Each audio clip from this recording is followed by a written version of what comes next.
After the soft, muffled sounds left my mouth, I could tell he realized he was doing something right, because he began to speed up. I held his head gently and pulled him closer.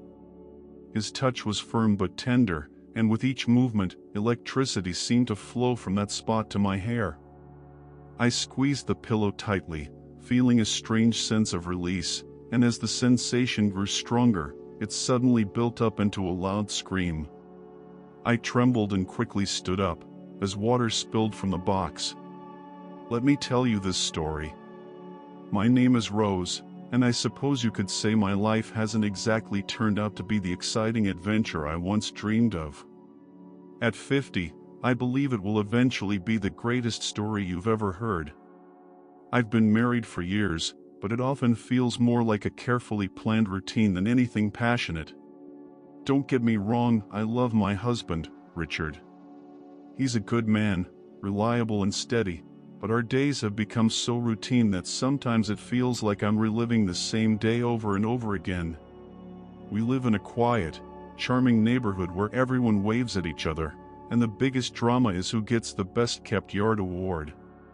Richard is a fine man, but it seems like he's become absorbed in this routine. This isn't the adventurous life I imagined for myself. About a year ago, a new family, the Thompsons, moved in next door.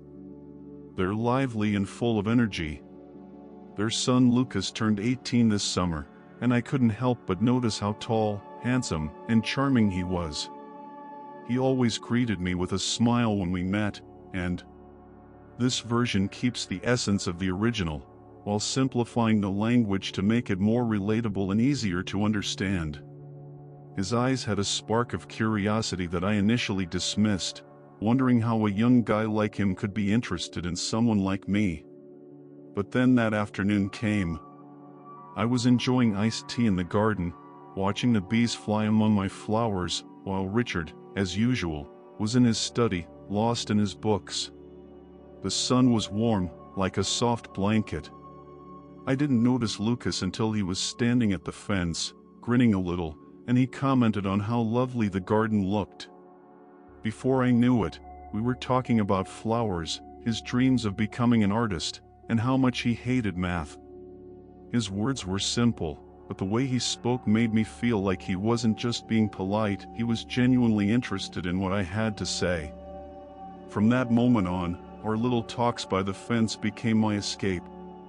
His youth and good looks certainly didn't hurt, but it was how he made me feel alive that kept me coming back for more. It reminded me of a younger version of myself, a version I thought I had lost somewhere along the way. One evening, after Richard had gone to sleep in his recliner as usual, I found myself wandering to the garden again, with Lucas sitting on the low stone wall and a sketch pad in hand. He waved me over, and without thinking, I went. That night, something changed.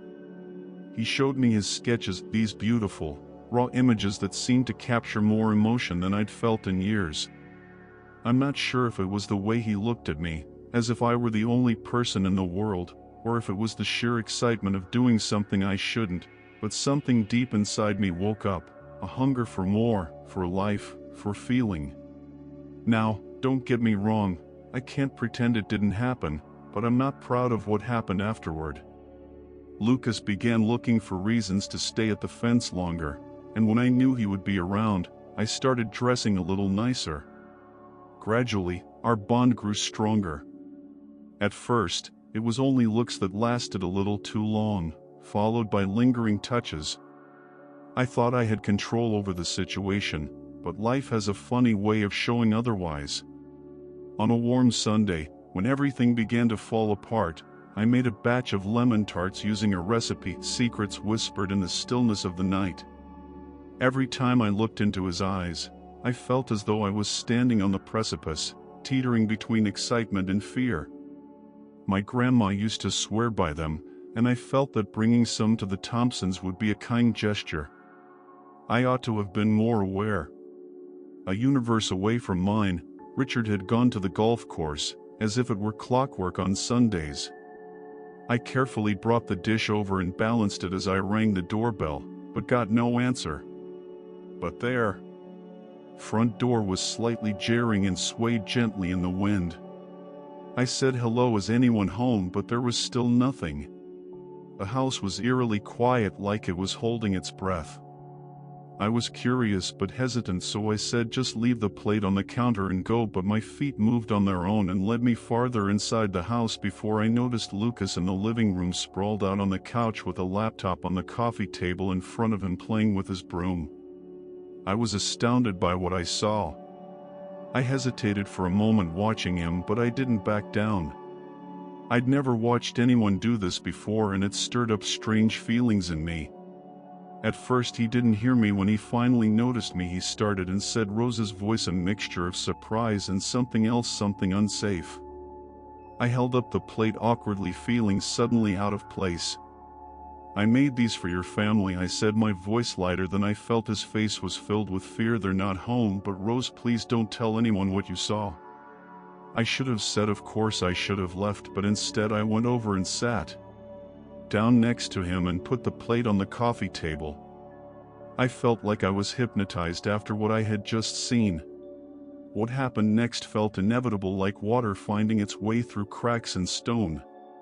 At first we talked about everything and nothing to lighten the mood. I told him he could trust me, that it would remain a secret between us. Then to lighten the mood we talked about his art, the weather, the new cafe that had opened in the city center. But there was an undercurrent of tension behind everything, a tension that neither of us had touched on but that we both felt strongly.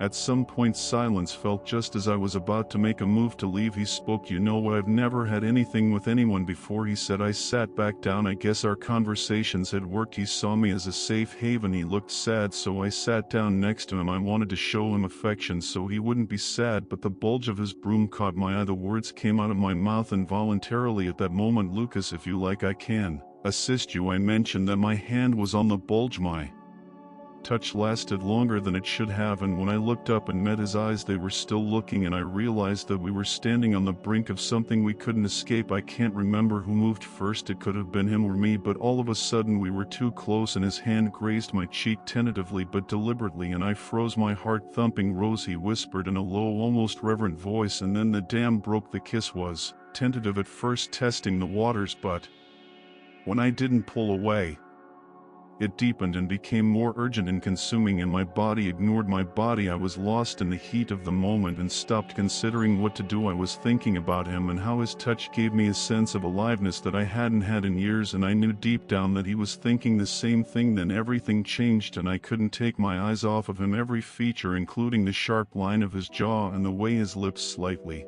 parted as he focused on the shadows playing on his cheekbones, imprinted itself in my mind like a masterpiece that I couldn't stop admiring. I moved in my seat and will demonstrate how, but first I'll go ahead and lock the door. When he came to me, my cheeks were flushed and I replied. He rushed with excitement and shut the door. Rose, he said, my name rolling off his tongue like a secret meant only for me. I calmed him by running my fingers over his lips. I took hold of his arm and sat him down in front of me. I opened the package slowly and gave him the order. His touch was warm, grounding yet electric, and my pulse quickened as his fingers traced tiny empty patterns on the package. You're gorgeous, he whispered. I know those words were said to him from feeling embarrassed. Honestly, I didn't care. All I wanted to do was relax. I held his head tenderly and rapidly drew him closer to the package. His touch was firm but gentle, and after the hazy sounds came out of my mouth, he must have realized he was doing something right, because he began to speed up. I began squeezing the pillow as if I was getting even, and the intensity of this feeling grew until it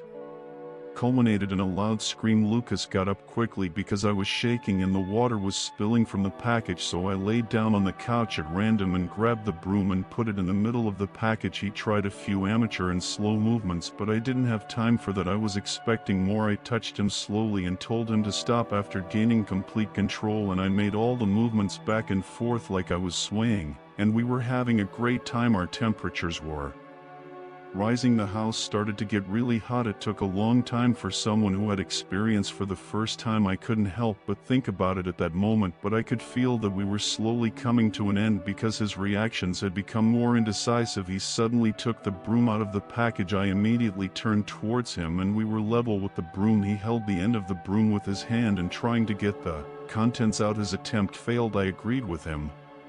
Because that was what happened in my first experience. I immediately took action when it passed my palate and went further. My stomach felt queasy, but I continued in order not to ruin everything. I held on as long as I could. At the end my eyes turned red and saliva was flowing from my mouth as if I was having a seizure. Luckily that was enough. There was a huge vibration and an explosion. My face couldn't even be seen from the protein liquid. Now it was all over. Everyone was happy. He sat down on the bench tiredly. He was out of breath. I cleaned my face with a napkin on the coffee table. How was it? I asked as he got up and left. He just looked at me with a unique smile on his face. Will I see you again? He asked. We both more or less knew the answer to that. Yes, you'll see, I said, and left the house.